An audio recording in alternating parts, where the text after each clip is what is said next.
everybody. I want to tell you a little bit about what tools to use to run a design-focused business. I've been a graphic designer traditionally for about 4 or 5 years, and I started a company last year called DesignCue. Now, one of my favorite products that has recently popped up is Dropbox Paper. If you've never heard of Dropbox Paper, it's essentially like a Google Doc, but without all the excess. You literally open the document and you start typing.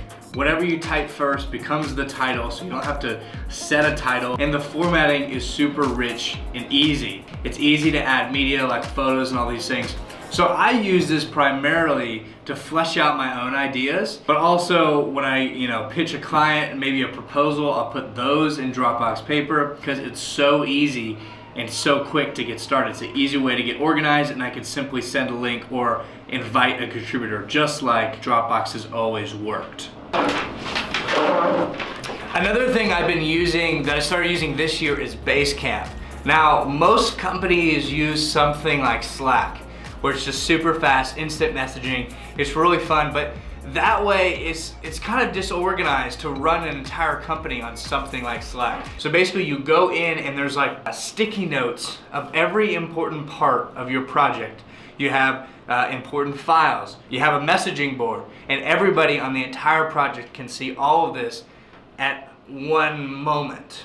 And so you're never having to scroll through messages, you're never having to remember everything. It's always right there. For small and big companies, it really can work. So I definitely suggest using Basecamp. As a design company, I also use your classic design tools.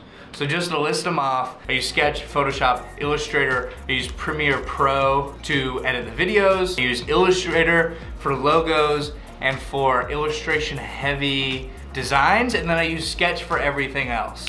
So social media posts to actual web design, app design, that is all done in Sketch. It's super lightweight and it's super easy to get in there, do it quickly, and there's not a ton of lagging on my computer. But I do appreciate having the entire Adobe suite. It's a little bit pricey, but it's definitely worth it when you want to kind of delve into another art form, but don't want to have to pay a lot up front because everything's included. I've been using Illustrator and Photoshop for years, but I've just now started using Premiere Pro, and it was no extra cost. Probably one of my most important tools is Webflow.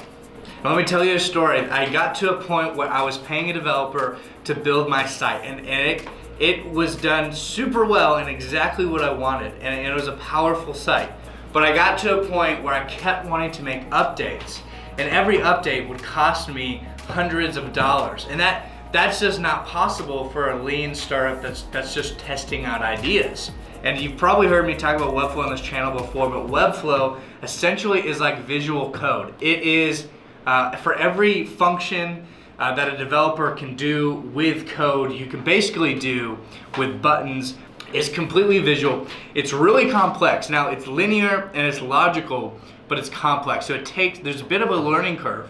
It took me several weeks to build my first site on Webflow because it is so complicated. So with Webflow, you're able to create a super powerful website without having to use any code, any coding knowledge.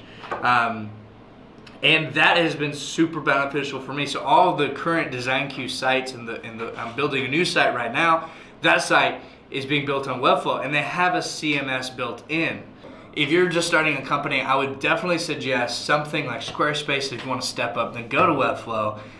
It's going to take a long time to build your site, but it's going to be totally worth it, and you're going to get a high-grade quality website without having to pay a developer, which is just huge, and it's a crazy paradigm shift.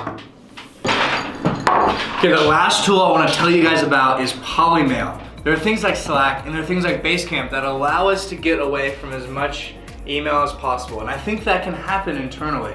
But when it comes to externally, email is the staple. For business, it's not going anywhere. You might text after you email a few times, you might hop on Slack, but email will always be the staple. It's solidified in our business culture, in our computer culture, and it's not going anywhere. But this new app called PolyMilk came out, and I wanted to try something better. I knew that the current mail apps that I was using were just not cutting it. You sign up and automatically they assign, intelligently they assign things to different buckets. And so you have your inbox, and my inbox is so clean and clear. The only thing that's in my inbox are individuals, are people that I actually need to email back. Beyond that, the aesthetic is way better than these other mail apps. It just looks better, and it's easier to use and easier to consume. Along with that, another great feature is that every time that someone sends you an email, they create this card that shows up on the side. It basically shows you, it taps into their Google account if it's a Gmail, and it gets their profile picture, so you immediately get a mental image of that person.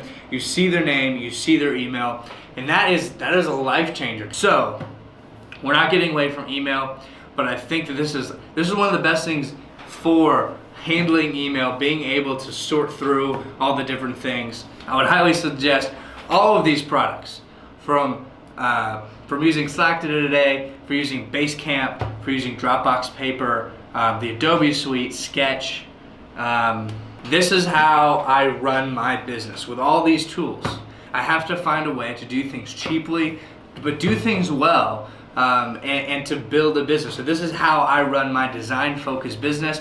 If you're not even running a design-focused business, Basecamp and these other things will definitely help you. If you are, then the Adobe Suite and Sketch and Webflow can radically change your business. So I'd highly suggest looking at all of these. The link is in the description below, and that is all we have for today. Thank you for watching. Let me know if you like this sort of thing, trying it out, wanting to be able to speak to you guys more, to share what I'm doing, and to continue the conversation with me running this company and doing Simple City stuff and making videos. So thank you so much for watching. Don't forget to subscribe. Bye.